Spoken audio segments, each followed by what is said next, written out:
வணக்கம் நேர்களே, இது ஷர்மிளா டாக்கீஸ். நான் உங்கள் டாக்டர் ஷர்மிளா. இன்னைக்கு நம்மளோட சிறப்பு விருந்தினரா இணைஞ்சிருக்கிறாரு அரசியல் விமர்சகர் திரு ஜெகதீஸ்வரன் அவர்கள். வணக்கம் தோழர். வணக்கம். எல்லா கட்சிகளுமே எலெக்ஷன் மோடுக்கு வந்துட்டாங்க அப்படிங்கறத பார்க்க முடியுது. ஒரு பக்கம் திமுக, இன்னொரு பக்கம் என்டிஏ கூட்டணி, இன்னொரு பக்கம் சீமான். ஆனா ஒருத்தர் மட்டும் ஸ்லீப் மோட்ல இருக்கிறாரோ, என்ன மோட்ல இருக்காருன்னே தெரியலையே சார். என்னதான் நடக்குது? இல்ல மேடம், நீங்க தப்பா புரிஞ்சுக்கிட்டீங்க. அவர் 2031 இப்பயே தயாராயிட்டு இருக்காரு. It's too early. அடுத்த 5 வருஷத்துக்கு தான் அவர் வேலை பார்க்கறாரு தவிர இந்த வருஷம் அவருக்கு தேர்தல் இருக்கிறது கூட தெரியுமாங்கிறது யாரா போய் சொல்லணும் அவர்கிட்ட. சார், எலெக்ஷன் டேட் அறிவிச்சிட்டாங்க, அற்புதம், வெளியே அற்புதம் எழுப்புற அளவுக்கு தான் அவர் இருக்காரு. ஏன்னா நீங்க ஆதவர்ஜுனா சிபிஐ அலுவலகத்தில் வந்த பிறகு என்ன பேசினாருன்னு அவரே ஒரு கூட்டத்துல பேசுறாரு. அவரு பார்த்தாரா, என்ன அர்ஜுனா எல்லாம் முடிஞ்சிச்சா? ஆனா எல்லாம் முடிஞ்சிருச்சுனே, இது எஸ்ஓபி எதுவும் கிடையாதுன்னு, இனிமேல் நீங்க ஃப்ரீயா போலான்னு, யார் வீட்டுக்கு வேணாலும் போலான்னு, எந்த இடத்துக்கு வேணாலும் போலான்னு, எந்த ரோடுக்கு வேணாலும் போலான்னு, யாருமே உங்களை கேட்கறதுக்கு ஆளே இல்லைன்னு. அவர் நம்ம ஞாயிற்றுக்கிழமை தேர்தல் ஆணையத்தின் தேதி அறிவிக்கப்பட்டது. நம்ம பேசுறது ஒரு ஞாயிறு போய் இன்னைக்கு வியாழக்கிழமை நம்ம பேசிட்டு இருக்கோம். அப்படி பார்க்கும்போது கிட்டத்தட்ட 11வது நாளாக விஜய் அவர்கள் இன்னும் நீலாங்கரையில தான் இருக்கார். இன்னும் சொல்ல போனா பனையூருக்கு நிறைய பேர் பனையூர் கூட வர்றதில்ல, நீலாங்கரையிலே இருக்கார். வழக்கம் போல எப்படி முன்னாடி அவர் வரப்போறான்னு சொல்லி கதை விட்டுட்டு இருந்தாங்களோ, அதே மாதிரி 27ஆம் தேதி வராரு, 29ஆம் தேதி வராரு அப்படின்ட்டு இன்னுமே கதைகளை தான் ஃப்ளோட் பண்ணிட்டு இருக்காங்களே தவிர உண்மையிலேயே விஜய் இதெல்லாம் செய்கிறாரா, விஜய் ஏதாவது செய்யற ஐடியால இருக்காரா அப்படிங்கறதே பெரிய கேள்விக்குறிதான். இன்னொன்னு நீங்க சொன்னீங்க, அது எல்லாம் பரபரப்பா இருக்காங்க. இந்த பரபரப்பான நேரத்துல விஜய் குறித்த செய்திகள் வந்தது. அதில் ஏதாவது உண்மைத்தன்மை முதல்ல இருக்குமா? நம்ம நேர்காணல் விஜய் செய்தார், முதல் 60 வேட்பாளர்கள் நேர்காணல் செய்தார் அப்படிங்கிறது தகவலாக வந்தது. அடுத்த கொஞ்ச நாட்கள் 2 நாட்கள் கழிச்சு 55 வேட்பாளர்களுக்கு நேர்காணல் செய்தார். அதுக்கு அடுத்தபடியாக 115 வேட்பாளர்களை பனையூர் ஆபீஸ்க்கு வர சொல்லிருக்காங்க. உங்க அஃபிடாவிட்லாம் செக் பண்றாங்களா, எப்படி ஃபில் பண்ண சொல்லி தராங்களா, இது எல்லாமே தகவல்களாக வெவ்வேறு நியூஸ், அதுவும் ஒரே நியூஸ் கார்டும் வர வெவ்வேறு நியூஸ்ல வெவ்வேறு மாதிரி வந்துட்டு இருக்குன்னு பார்க்கணும். நம்ம இன்னைக்கு திமுக நம்ம பார்த்தோம், உதயநிதி ஸ்டாலின் அவர்கள் நேர்காணல் அட்டன் பண்ணதை பார்த்தோம். அவர் கூட வெளியே சிரிச்சு சொன்னார், சொல்லிருக்காங்க கொடுப்பாங்க எப்படின்னு தெரியல, பார்க்கலாம் சொல்லிருக்காங்க அப்படின்னு சொல்லி சொன்னார். நீ அடுத்த நாள் உதயநிதி ஸ்டாலின் நேர்காணல் பண்ண KN நேரு அந்த பக்கம் இருக்காரு, அவரை நேர்காணல் பண்றாங்க. சோ ஒரு ப்ராசஸ் ஒண்ணு போகுதுங்கிறத கண் கூட நம்ம எல்லாருமே பாக்குறோம். உங்களுக்கு பிடிச்சிருக்கோ பிடிக்கல, திமுக பிடிச்சிருக்கோ பிடிக்கல, எல்லாருமே பாக்குறீங்க. ஜனநாயக பூர்வமாக இது ஒண்ணு நடக்குது. RS பாரதி ஒரு டேட்டா கொடுக்குறாரு, 12,000 பேரை நாங்க நேர்காணல் பண்ணிருக்கோம். ஒட்டுமொத்தமாக 12,000 பேர் நேர்காணல் பண்ணிருக்கோம். அதுல நாங்க 234 பிளஸ் பாண்டிச்சேரி சேர்த்து 264 கேண்டிடேட் செலக்ட் பண்றோம், டம்மி கேண்டிடேட் சேர்த்து × 2 அப்படின்னு சொல்லிட்டு நாங்க செலக்ட் பண்றோம் அப்படிங்கிறதா இன்னைக்கு நம்ம புரிஞ்சுக்கிறோம். இதே மாதிரி அதிமுகளையும் பார்க்கிறோம். அதிமுக நேர்காணல் பண்றாங்க. முதல் வேட்பாளர் பட்டியலை எடப்பாடி பழனிசாமி விட்டுட்டாரு, அவர் ஒரு பக்கம் போயிட்டு இருக்காரு.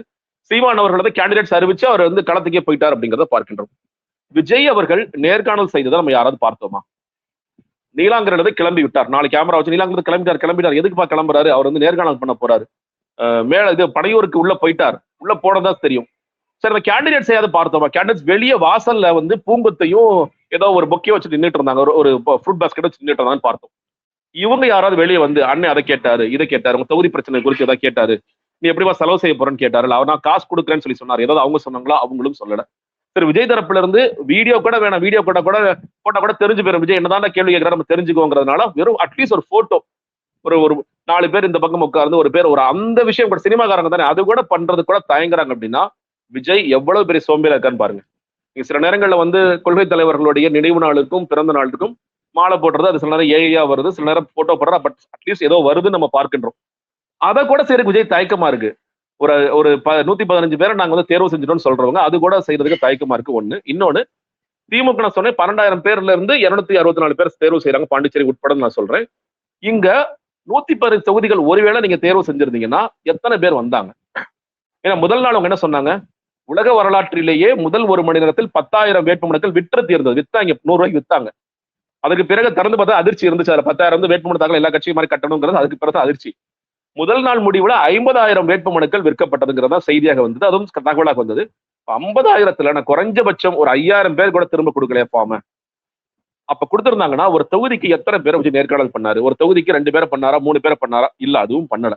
உண்மையில் நடந்தது என்னன்னு கேட்டீங்கன்னா, வழக்கம் போல புஷி ஆனந்த் தம்பி தான் 60 பேர், தம்பி தான் 50 பேர், கையெழுத்து போட்டு போய் படுத்து உங்க பேர் வழியை பிரச்சனை இல்லை பாத்துக்கலாம், இதுதான் நடக்குது. இதுக்காகத்தான் விஜய் ஆனா அது எப்படி நீலாங்கரையில இருந்து வந்தாதானே கொஞ்சம் ஏதாவது தெரியும். ஆமா, நீ மட்டும் இருங்கப்பா, இங்க படுத்து வீட்டை படுத்துங்கிற போல இங்க படுத்து ஒரு 2 மணி நேரம் ரெஸ்ட் எடுங்க, அதுக்கப்புறம் நீங்க போகும்போது போய்ங்க. இதை தவிர ஒன்றுமே நடக்கவில்லை. நான் சொல்றேன், இந்த 115 பேர்ல மாவட்ட செயலாளர்களாக இருப்பவர்களை தவிர விஜய்க்கு யார் என்ன பேக்ரவுண்டு, அவங்க குற்றப்பிரணி உடையவரா இல்லையா, சொத்து மதிப்பு என்ன, எதுவுமே விஜய்க்கு தெரியாது. இதை விட மோசம், பாண்டிச்சேரியில அந்த 30 பேர்கள் கூட தெரியாது விஜய்க்கு. யாருன்னு தெரியும். நீ பாருங்களேன், நீங்க எந்த அளவுக்கு அதாவது பாண்டிச்சேரி அரசியல் நமக்கு தெரியும். எப்பயுமே அந்த கடைசி நேரம் வரைக்கும் கலைவரம் நடந்துகிட்டே இருக்கும். இப்ப எல்லாரும் போய் வேட்புமனு தாக்கல் பண்ணிருப்பா, வாபஸ் வாங்குற நேரத்துல பாத்துக்கலாம். இப்ப இன்னைக்குமே காங்கிரஸ் நிறைய காமெடி எல்லாம் பண்ணிட்டு இருக்காங்க. வேட்புமனு வாபஸ் வாங்க மாட்டேன்னு சொல்லிட்டு பண்ணிட்டு இருக்காங்க.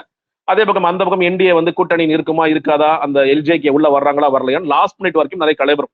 நீங்க போன தேர்தல் எல்லாம் என்ஆர் ரங்கசாமி அவர்கள் தேர்தல் அன்னைக்கு காலையில போய் 2 இடம் மிஸ் ஆயிருச்சு, பிரச்சாரம் எல்லாம் பண்ணிட்டு வந்தார். அதெல்லாம் நம்ம பார்த்தோம். அந்த அளவுக்கு பாண்டிச்சேரி அரசியல் ரொம்ப வித்தியாசமான அரசியலாக தான் எப்பொழுது. ஆனா கடைசி நிமிஷம் வரைக்கும் கூட்டணி கட்சி எதுனே தெரியாத அளவுக்கு எல்லாம் இருக்க மாட்டோம். நீங்க வேட்புமனு தாக்கல் திங்கட்கிழமை 3 மணிக்கு முடியுது. 2 மணிக்கு தாவேக பேஜ்ல ட்வீட் வருது. நாங்க பாண்டிச்சேரியில நேமம் மக்கள் கழகத்தோட கூட்டணி வச்சிருக்கோம். உலக வரலாற்றிலேயே தேர்தல் நீங்க வேட்புமனு தாக்கல் முடியறதுக்கு 1 மணி நேரத்துக்கு முன்னாடி கூட்டணி வச்ச ஒரே கட்சி நம்ம கட்சி தான். அதுல 2 சீட் நாங்க ஒதுக்கிட்டோம். நாங்க ஏற்கனவே முதல்ல 30 பேர் அறிவிச்சாங்க. நான் சொல்றேன் 30 பேர். இன்னொருத்தர் பாருங்களேன், நீங்க என்ன சொல்றாரு, மாற்று நாங்க அவ்வளவு சீக்கிரம் யாரையும் சேர்த்துற மாட்டோம். நாங்க பயங்கரமா அண்ணன் பேக்ரவுண்ட் செக் எல்லாம் பண்ணுவாரு. பாஜக உங்களோட கொள்கை எதிரியான பாஜகல இருந்து சாய் சரவணன் ஒருத்தர், சாய்குமார் ஒருத்தர் வர்றாரு. காலையில வர்றாரு, மத்தியானம் கட்சியில சேர்றாரு, சாயந்தரம் சீட் வாங்கிட்டாரு. அசானா அதிமுக வர்றாரு, சீட்டு கொடுக்குறாங்க. சாமிநாதன் பாஜக அவர் வர்றாரு, கொடுக்குறாங்க. இப்படி ஒரு நியமன எம்எல்ஏக்கள், முன்னாள் எம்எல்ஏக்கள் ஒரு 6 பேருக்கு அதிமுகளையும் பாஜகளையும் கொடுக்குறாங்க. சரி, இதெல்லாம் என்ன கிரைட்டீரியா அப்படின்னு சொல்லி பாத்தீங்கன்னா, அது நம்ம சொல்ல வேண்டியது இல்ல. பாண்டிச்சேரி சேர்ந்த கழக நிர்வாகிகள் அவங்க எல்லாம் பனையூர் நின்றுகிட்டு புஷி ஆனந்த் நம்ம என்ன குற்றச்சாட்டு வைக்கிறோமோ அதே மாதிரி 5 கோடி ரூபாய் வாங்கிட்டு சீட்டை வித்துட்டாரு. அப்ப எங்களுக்கு எல்லாம் ஒரு நியாயம் இல்லையா? நாங்க 20 வருஷமா உழைச்சோம், 30 வருஷமா உழைச்சோம். ஆனா புஷி ஆனந்த் மேடைக்கு மேல பேசுறது என்ன, சைக்கிள் ஓட்டிட்டு வர்றவங்களுக்கு, பேனர் வைக்கிறவங்களுக்கு, போஸ்டர் அடிக்கிறவங்க தான் நாங்க முன்னுரிமை கொடுப்போம்னு சொல்லிட்டு அது மேடையிலையும் முன்னுரிமை கொடுக்கல. இன்னைக்கு சீட் அலோகேஷன்லயும் முன்னுரிமை கொடுக்கல. கட்டமைப்பு ரீதியாக முன்னுரிமை கொடுக்கல. ஒட்டுமொத்தமாக காசு வச்சிருக்கியா, நான் பாக்குற வியாபாரம் என்ன புஷியை பொறுத்த வரைக்கும் 30 தொகுதி என்று 5 கோடி, அதுல என்ன வருது, 150 கோடி வருதாப்பா, அதை பண்றது நல்ல வியாபாரமா, வியாபாரத்தனமா அதை பாத்துக்கலாம் அப்படிங்கிற மட்டுமே பயன்படுத்தி முழுக்க வியாபாரம் நடக்கிறது. விஜய்க்கு தெரியாது அளவு சொல்லவே முடியாது. நிச்சயமா விஜய்க்கும் தெரியும். ஏன்னா விஜய்க்கு ஒரு செலக்ஷன் ப்ராசஸ் கிரைட்டீரியா என்னங்கிறது தெரியல. கேட்கணும்ல, எந்த அடிப்படையில செலக்ட் பண்றீங்க? இப்ப நம்ம கட்சியில ஏற்கனவே வேலை பார்த்திருக்காரா, இல்ல சமுதாயத்துக்காக வேலை பார்த்திருக்காரா, இவரோட பேக்ரவுண்ட் என்ன, ஏதாவது கேட்டிருப்பாருல? எதுவுமே கேட்க. விஜய் பார்த்துக்காரு, அண்ணன் காசு வாங்குறாரு, வாங்கி பாக்கெட்ல போட்டுக்கிறாரு, கட்சிக்கு 1 கோடி ரூபாய் கொடுக்குறாங்க, மீது 2 கோடி 3 கோடி எடுத்துக்கிறாங்க, போயிட்டு போகுது. இந்த தூய சக்தியோடைய மனப்பான்மை தான். அவங்க ஏதோ நடந்துட்டு போகுதுவா கட்சியில அப்படிங்கிற சொல்றாங்க. இன்னும் ஒரு படி சொல்றேன் மேடம்.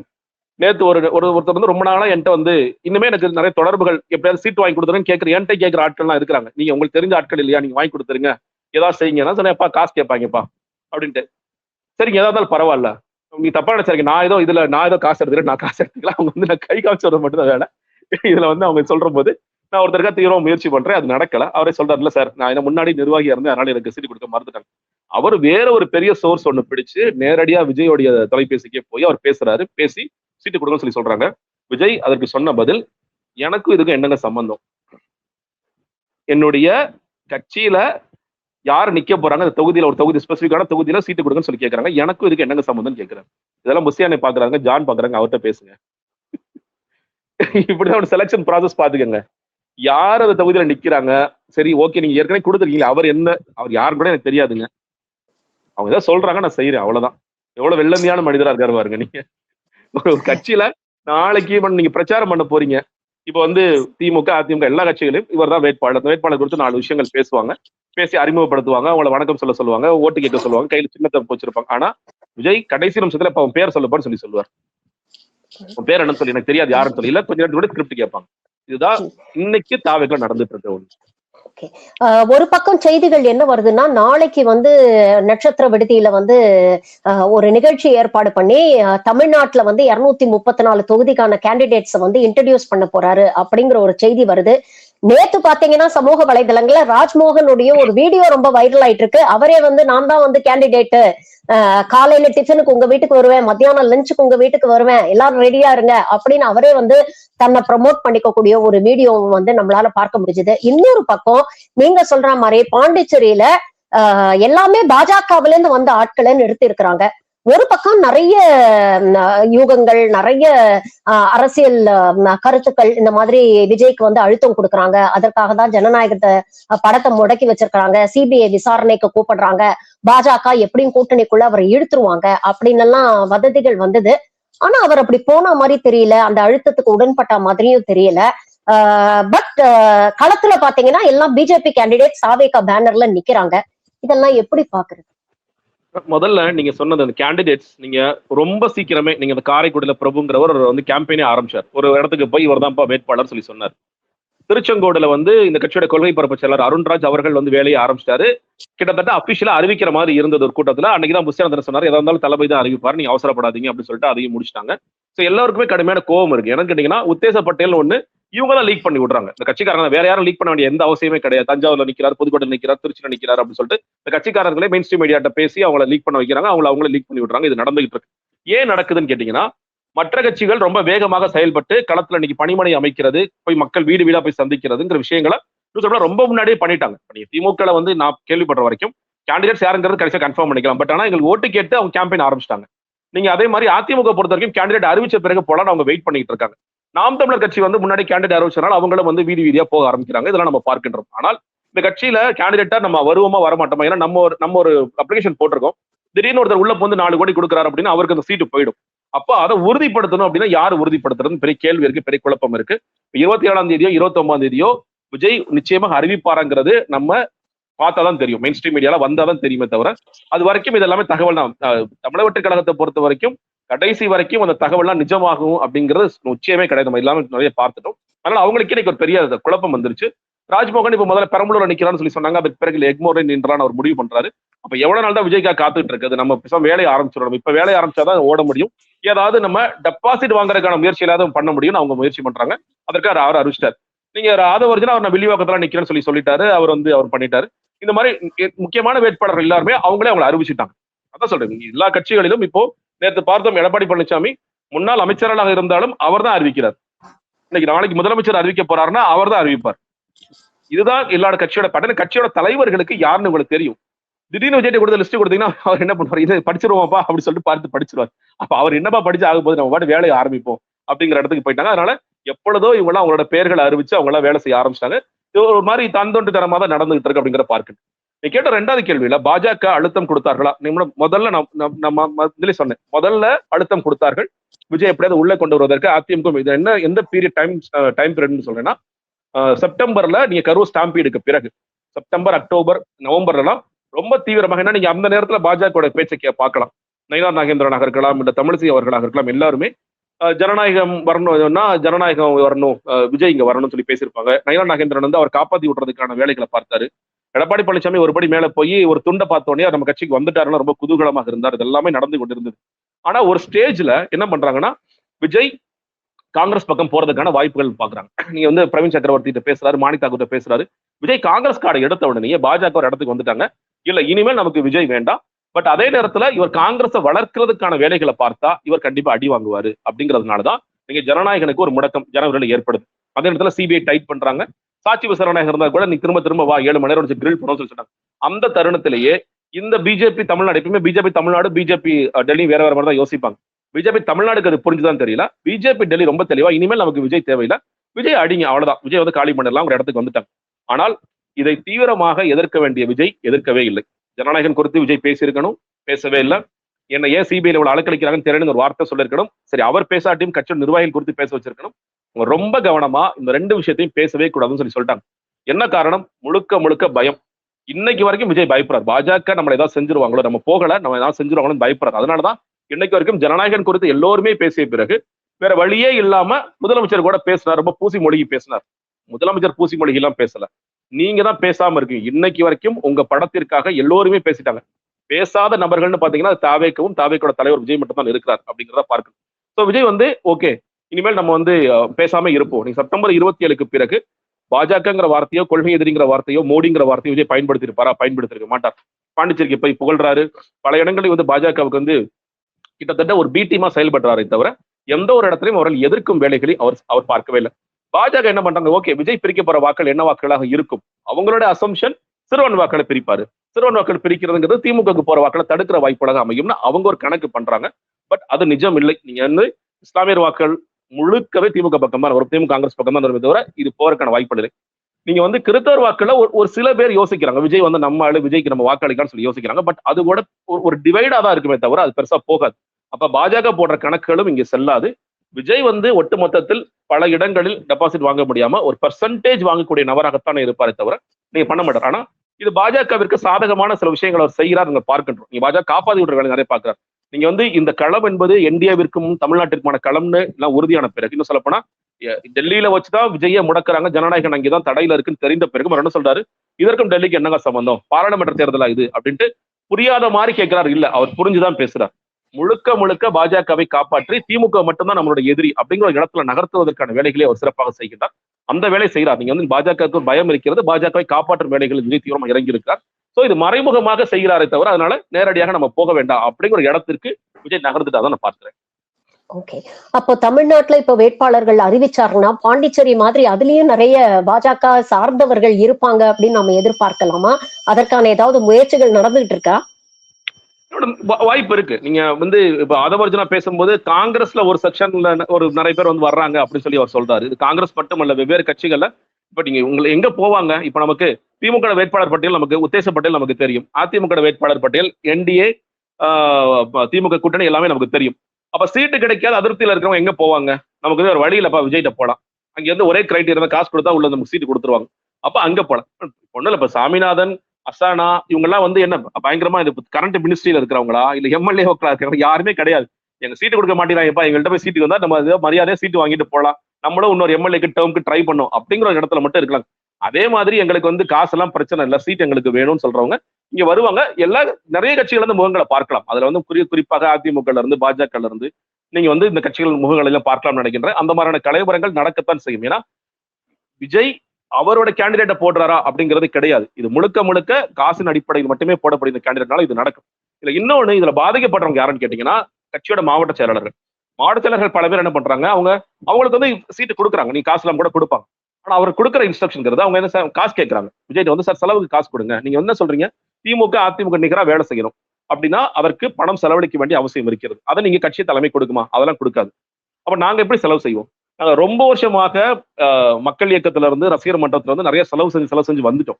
ஆனா இன்னைக்கு எங்களால செலவு செய்ய முடியாத நிலைமையில இருக்கும். அப்ப என்ன பண்றாங்க, அவங்க விட்ரா பண்ணிக்கலாம். இல்ல வேண்டாம், இது நம்ம போய் மாட்டிக்குவோம், பெரிய ஸ்கேமா இருக்கு, நம்ம டெபாசிட் கூட வாங்காம திரும்ப நம்ம வெளியே வந்துருவோம். இந்த மாவட்ட செயலர்கள் கொள்ளடிச்ச கூட்டம் ஒண்ணு இருக்கு, அந்த கூட்டம் இப்ப உள்ள போகுது. இன்னைக்கு வந்து எந்தெந்த மாவட்ட செயலாளர்லாம் சீட்டு கேட்டு நிக்கிறாங்களோ அவங்க எல்லாம் அவங்க கீழே இருக்கிற கிளை அமைப்புகள்கிட்ட நிறைய காசு சம்பாரிச்சவங்க, அவங்களால நிக்க முடியும். காசு சம்பாதிக்காத மாவட்ட செயலர்கள் இதை விட்ரா பண்ணிட்டு நீங்க வந்து சீட்டு வேற யாருக்காவது கொடுத்துருங்க அப்படிங்கிற இடத்துக்கு போயிடுறாங்க. இது முழுக்க முழுக்க கட்சிக்கு உண்மையாக இருப்பவர்களுக்கு சீட்டு வழங்கப்படுகிறதா? இல்லை. இல்ல சமூகத்தில் நிறைய வேலை பார்த்திருக்காங்க, அவங்களை அங்கீகரிக்கிற விதமாக சீட்டு வழங்கப்படுகிறதா? அதுவும் இல்லை. இது ரெண்டுக்குமே ஒரே ஒரு கிரைட்டீரியா தான், பணம் இருந்தா இந்த கட்சியில நீங்க சீட் வாங்கலாம். அது யாரா இருந்தாலும் பரவாயில்ல, நீ குற்ற பண்ணி இருந்தாலும் அது கவலை இல்லை, நீங்க வந்து எவ்வளவு மோசமான ஆளா இருந்தாலும் பரவாயில்ல, அது கவலை இல்லை அப்படிங்கறத உங்களுடைய இதா. பெரம்பூருடைய தற்போதைய நிலை என்ன?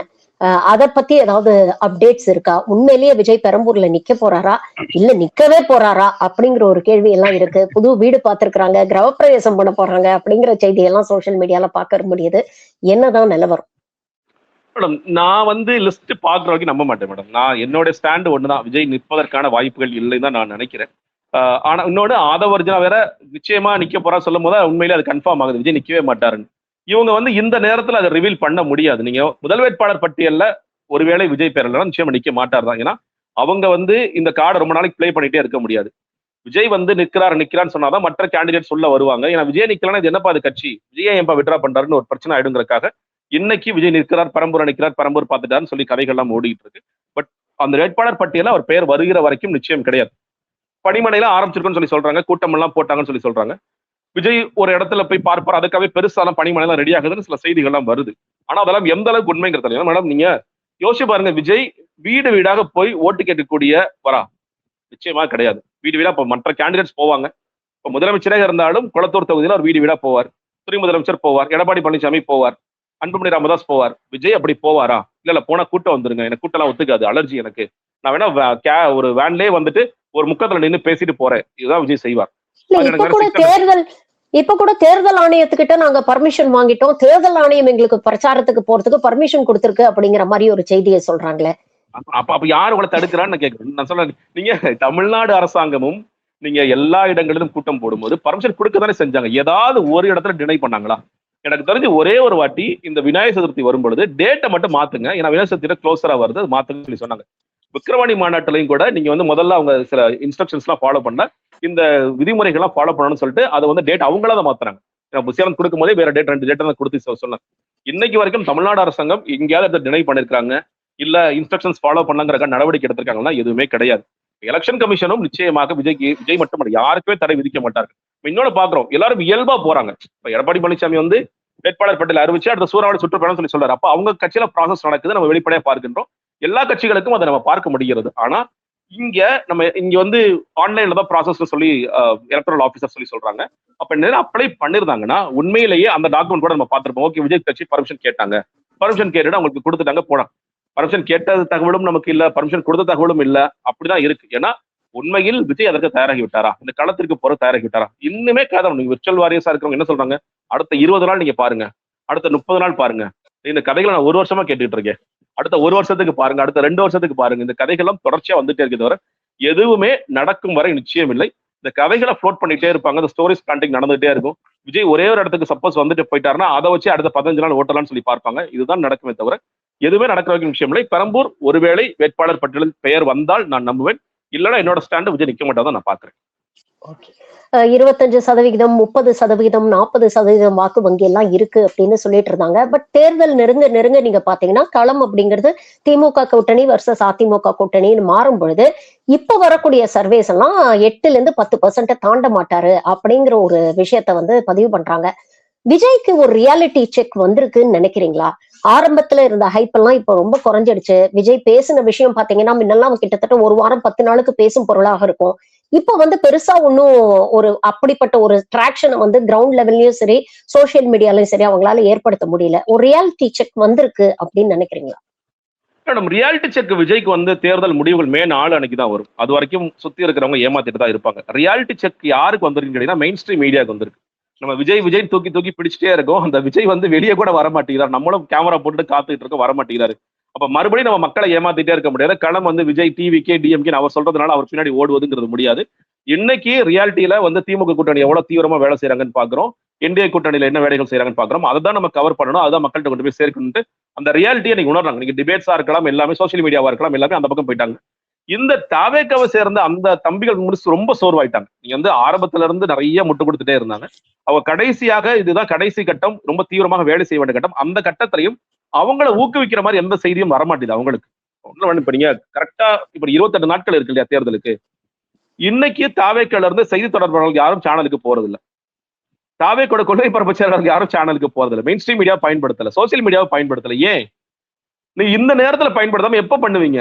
மே 4க்கு அப்புறம் பண்ணலான்னு பிளான்ல இருக்கீங்களா நீங்க? அதனாலதான் சொல்றேன், 2 இயர்லி நெக்ஸ்ட் எலெக்ஷனுக்கு 2 இயர்லியா வேலை பார்த்துட்டு இருக்கேன்னு. இன்னைக்கு வந்து அதை பயன்படுத்தாம அதை தவிர்த்துக்கிட்டு சேனலுக்கு போகாம மெயின் ஸ்ட்ரீம் இன்னைக்கும் ஆதரவாளர்கள் அமைச்சிட்டு இருக்காங்க. இன்னைக்கு போய் நீங்க இதெல்லாம் நீங்க பேசணும். இந்த தொகுதியில ராஜ்மோகன் நிக்க போறாரா, ராஜ்மோகனுக்கு பத்தி பேசணும். நீங்க வந்து தேர்தல் அறிக்கைகளாக நீங்க கொடுக்க போறோம்னு சொல்லி பேசணும். அட்லீஸ்ட் பில்டப் ஆகுது நீங்க பண்ணிட்டு வரணும். அதையும் நீங்க பண்ணாம இருக்கிறீங்க. அப்ப இந்த தம்பிகளை ரொம்ப சோர்வுல இருக்கிறானுங்க. அவனுங்களால முடியல. ரொம்ப அடிவாங்கின இடம் எதுன்னு கேட்டீங்கன்னா நீங்க பர்சனல் இஷ்யூ வந்ததுதான். நீங்க வந்து அவங்க குடும்ப பிரச்சனை வரும் பொழுது மக்களும் ரொம்ப சோர்வாயிட்டாங்க. இவரும் ஏன்னா அது வரைக்கும் ஒரு பார்வை இருந்தது. உண்மையில விஜய் வந்து தலைவர் கரூர்ல மிகப்பெரிய அடி என்னை பொறுத்த வரைக்கும். கரூர்ல வந்து பெரிய அடி.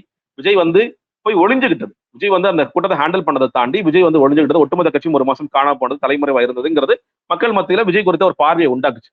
அது அடுத்தபடியாக நீங்க வந்து அவங்க மனைவி விஷயத்துல அந்த பார்வை முழுக்க வந்து என்னன்னு கேட்டீங்கன்னா அது முடிஞ்சிருச்சு. ஓகே, இனிமேல் விஜய் வச்சுட்டு அவன் என்ன பண்றது? அப்ப இந்த களம் என்பது இது திமுகவிற்கும் அதிமுகவுக்கான களம் என்பதை மக்கள் புரிஞ்சாங்க. அதான் நான் ரொம்ப நாளா சொல்லிட்டே வரேன். நீங்க வந்து இது க்ளோசர் எலெக்ஷன் போகும்போது இது டிவிகேங்கிறதுனா அந்த ஃபீல்டுல இருக்காது. இது முழுக்க டிஎம்கே ஏடிஎம்கேங்கிறது போகும். அடுத்தபடியாக கேண்டிடேட்ஸ் போட்டோன்னா இது இன்னும் க்ளோஸா தீவிரமாகும். நீங்க இந்த பக்கம் பாப்பீங்க, திமுக சிட்டிங் மினிஸ்டர்ஸ் இவ்வளவு பேர் இருக்காங்க, சிட்டிங் எம்எல்ஏக்கள் இவ்வளவு பேர் இருக்காங்க, சில பேருக்கு சீட்டு மறுக்கப்பட்டது. இந்த டிபேட் நம்ம போவோம். அதிமுக பாருங்கப்பா, இதுல பழைய மினிஸ்டர்ஸ் இருக்காங்க, சில பேரை வந்து கழட்டி விட்டுருக்காரு, பாஜக சில இடங்களை வந்து கொடுத்திருக்காரு, தமாக இந்த இடங்கள் கொடுத்துரு. டிபேட் ஃபுல்லா இப்படி போயிடுமே தவிர நீங்க விஜய் இதுல என்ன பண்றாரு? விஜயோட கேண்டிடேட்ஸ் யாருப்பா அது கேண்டிடேட்ஸ் யாரும் தெரியல, முடிச்சிருவாங்க அவ்வளவுதான். விஜயோட கேண்டிடேட்ஸ் யாதவ் அவர்கள் நிக்கிறார், ஓகே, புசியானந்த் நிக்கிறார். அதை தாண்டி அவங்களால பேசுவதற்கு கூட செய்திகள் இல்ல. இப்ப இந்த இடத்துல அமைச்சர்கள் குறித்து நீங்க பேசலாம். ஓகே, எம்ஆர்கே பன்னீர்செல்வம் அவர் எதிர்த்து யார் நிக்கிறார், கே எதிர்த்து யார் நிக்கிறார், அன்பில் மகேஷ் பொய்யாமல் யார் நிக்கிறாங்க, புதுக்கோட்டை விஜயபாஸ்கர் எடுத்து யார் நிக்கிறா, இப்படி டிபேட்ஸ் இருக்கும், இப்படி இருக்கும். அந்த இடத்துல டிவிக்கு பத்தி நீங்க என்ன பேசுவீங்க? அவர் ஒரு மாவட்ட செயலரா இருந்தாருப்பா, அவர் யாருன்னே தெரியலப்பா, உண்மையிலே சொல்லப்போனா இந்த வருஷமா யாருன்னே தெரியலப்பா, யாருன்னே தெரியாத ஒருத்தர் விஜய் கொடுத்திருக்காருப்பா. இதை தாண்டி உங்களால பேசவே முடியாது. அப்ப இந்த ரியாலிட்டி செக்கை இன்னைக்கு சோசியல் மீடியால இருக்கிற இன்ஃபுளுசர்ஸ் முதற்க நம்ம புரிஞ்சுட்டோம். எவ்வளவு நாள் தானே நம்ம முட்டு கொடுக்க முடியும்? ஏதாவது தகவல் கொடுங்க. நீங்க எதுவுமே இல்லாம சும்மா டிவிக்கே நம்மளால ஓட்டிட்டு இருக்க முடியாது அப்படிங்கறத பாக்குறாங்க. ஆனா விஜய்க்கான ரியாலிட்டி செக் மே 4ஆம் தேதி அன்னைக்கு அரசியல்னா என்னன்னு தெரியும், அரசியல் முடிவுகள் எப்படிதான் இருக்கும்.